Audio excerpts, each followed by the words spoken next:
Hi viewers.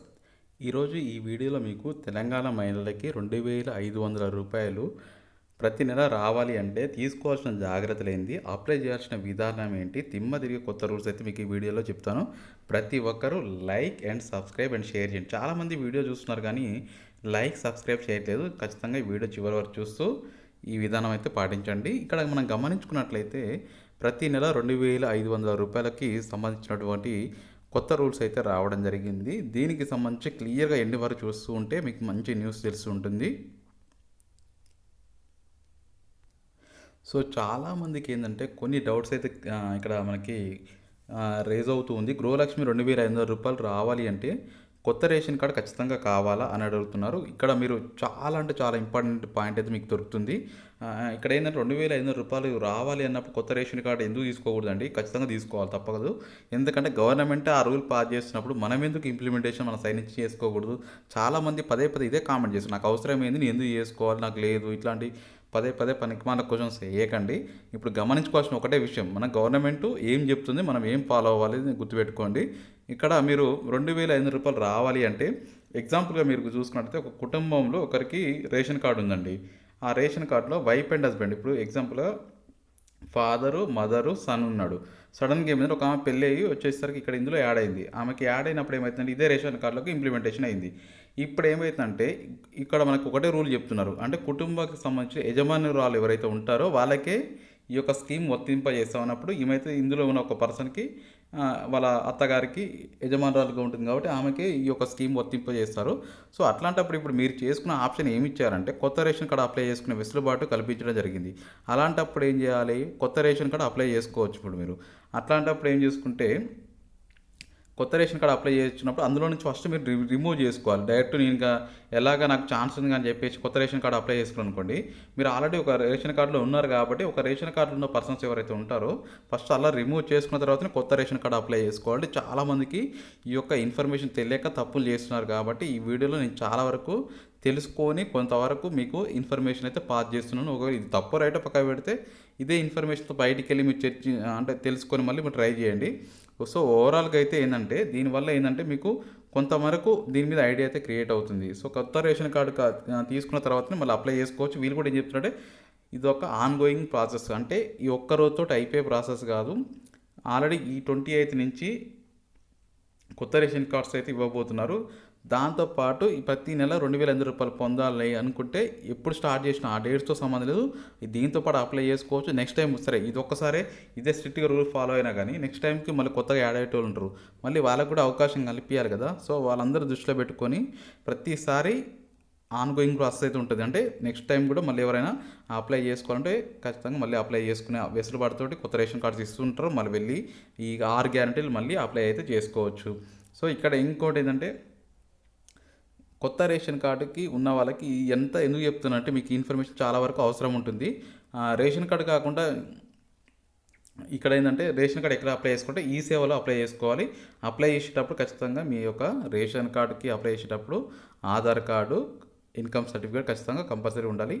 ఇంకోటి నాకు భర్త లేడు, వాళ్ళ ఆధార్ కార్డు అడుగుతున్నారు, ఎట్లా అని అడుగుతున్నారు.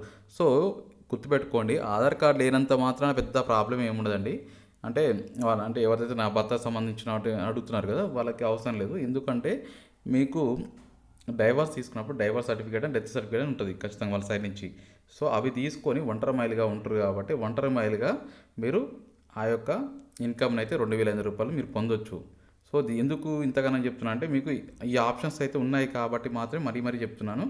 ఇంకోటి గవర్నమెంట్ చేసే ఎంప్లాయీస్కి వాళ్ళ మదర్స్కి ఇస్తారు అంటే గుర్తుపెట్టుకోండి, వాళ్ళకి అంత ముందుకి ఏం లేదండి. వాళ్ళకు ఒక రేషన్ కార్డు ఉంది, తర్వాత ఈయన గవర్నమెంట్ జాబ్ వచ్చింది, వీళ్ళు రేషన్ కార్డు సపరేట్ చేసుకుని వాళ్ళకి సపరేట్ రేషన్ కార్డు ఉంది. సో వాళ్ళకి ఖచ్చితంగా వచ్చే ఛాన్స్ ఉంటుంది. అంటే వాళ్ళకు ఉన్న విధి విధానాలు అంటే వాళ్ళకి ఆల్రెడీ పెన్షన్, ఇప్పుడు కొత్త రూల్ ఏం తీసుకొస్తారంటే ఆల్రెడీ కొంత పెన్షన్ వస్తున్న పర్సన్స్కి ఫ్యామిలీకి తీసుకురాకుండా ఉండాలి అని చెప్పి వీళ్ళు అనుకుంటున్నారు.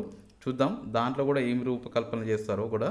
ఇంకోటి మా మమ్మీకి రేషన్ కార్డు ఉంది, ఆల్రెడీ పెన్షన్ కూడా వస్తుంది. అంటే పెన్షన్ అంటే గుర్తుపెట్టుకోండి, గవర్నమెంట్ పెన్షన్ ఏ రకంగా పెన్షన్ వచ్చినా కానీ వీళ్ళు ఎలా కన్సిడర్ చేస్తున్న ఇప్పటివరకు క్లారిటీ ఇవ్వలేదు. అంటే ఒకవేళ జాబ్ పరంగా పెన్షన్ వస్తే అట్లా అయితే అసలే కన్సిడర్ చేయరు. ఇంకోటి లేటెస్ట్గా వితంతు పెన్షన్ ఇవన్నీ వస్తే దాన్ని మైనస్ చేస్తారా లేదో దాన్ని కూడా క్లారిటీ ఇవ్వలేదు. ఇంకోటి ఒంటరి మహిళలకు వస్తుందని అడుగుతున్నారు. ఒంటరి మహిళలకు 100% వస్తుందండి. అంటే ఇప్పుడు తీసుకొచ్చింది ఈ స్కీమ్ ఒంటరి మహిళలకి ఇబ్బంది కలగొద్దు. వాళ్ళు ఖచ్చితంగా ఫ్యామిలీని మెయింటెనెన్స్ చేయాలి. నెలకి రూ. 2,500 వస్తే వాళ్ళ పిల్లలకి, వాళ్ళ ఫ్యామిలీకి ఉపయోగపడుతుందని చెప్పేసి ఈ స్కీమ్ అయితే తీసుకురావడం జరుగుతుంది. కాబట్టి ఖచ్చితంగా వాళ్ళకి ఉపయోగపడాలని చెప్పేసి వాళ్ళకి ఈ స్కీము తీసుకురావడం జరిగింది.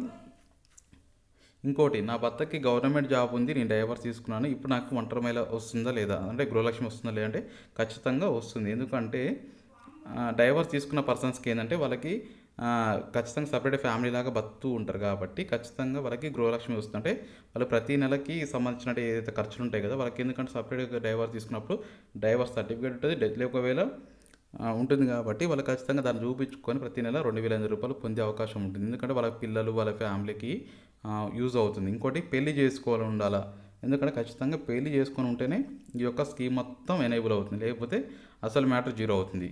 ఇంకోటి, చాలామంది ఏమడుతున్నారంటే బ్యాంక్ అకౌంట్ ఉండాలా, ఉంటే ఏ బ్యాంక్ అకౌంట్ ఉండాలి, అంటే గవర్నమెంట్ బ్యాంక్ ఉంటే బెటర్ ఏమో అని చెప్పి కొంతమంది అడుగుతున్నారు. ఇంకో కొంతమంది జాయింట్ అకౌంట్ ఉంటే ఏం చేసుకోవాలి మేము, అంటే ఎగ్జాంపుల్గా భర్త హస్బెండ్ అప్పట్లో తీసుకున్నారు, ఇప్పుడు జాయింట్ అకౌంట్ ఉంది, దాన్ని ఎట్లా మేము వాడుకోవాలి అని చెప్పి అడుగుతున్నారు. సో బ్యాంక్ అకౌంట్ ఉండాలి, గవర్నమెంట్ బ్యాంక్ అకౌంట్ అయినా సరిపోతుంది, ప్రైవేట్ బ్యాంక్ అయినా సరిపోతుంది. కాకపోతే ఇక్కడ ఖచ్చితంగా ఎవరైతే గృహలక్ష్మి కింద అప్లై చేసేటప్పుడు ఎవరైతే మేజర్ పర్సన్ అయితే ఉంటారో, అంటే ఇన్కమ్, అంటే ఎవరైతే ఫ్యామిలీకి పెద్ద ఉంటారో సో వాళ్ళ పేరు మీద మాత్రమే ఈ యొక్క అకౌంట్ ఇవ్వాలి, లేకపోతే అనదర్ పర్సన్ ఇస్తే యాక్సెప్ట్ చేయరండి. సో ఖచ్చితంగా ఇది గుర్తుపెట్టుకొని చేసుకుంటే బెటర్ ఏమో అని అనుకుంటున్నాను. ఇంకోటి, ప్రైవేట్ జాబ్ చేసుకుంటూ ఉన్న మహిళలకు రూ. 2,500 ఇస్తారా? ఖచ్చితంగా ఇస్తారండి. ఎందుకంటే ప్రైవేట్ జాబ్ అంటే ఒకటి గుర్తుపెట్టుకోండి, ఇన్కమ్ వరకు, ఇన్కమ్ అంటే సర్టిఫికేట్ ఉన్నంత వరకు, అంటే ఇన్కమ్ ఐటీ రిటర్న్స్ కానీ ఇవి పే చేయనంత వరకు ఈజీగా వస్తుంది. ఎందుకంటే వీళ్ళు కామన్గా కొన్ని కంపెనీస్లో, అంటే షాపులలో డైలీ ఒక రూ. 300 పని చేస్తారు కదా కూలికి వెళ్ళి, వాళ్ళకు వచ్చినప్పటి జాబ్ లాగా చేసుకుంటే వాళ్ళు ఖచ్చితంగా ఇస్తారు. కానీ ఒక ఇన్కమ్ ట్యాక్స్ పే చేస్తున్న పర్సన్స్కి మాత్రం 100% ఇవ్వరు. సో దాన్ని దృష్టిలో పెట్టుకొని ఈ రూ. 2,500 మీరు అప్లై చేసుకోండి. కొత్తగా మార్గదర్శకాలు అయితే ఎప్పటికప్పుడు రిలీజ్ అవుతుంటాయండి ఖచ్చితంగా. అంటే మేము చెప్పింది 100% రైట్ అవుతుంది ఇదే అని కాదు, మాకున్న నాలెడ్జ్ తోటి, మేమున్న ఇన్ఫర్మేషన్ తోటి వీడియోస్ చేస్తూ ఉంటాము.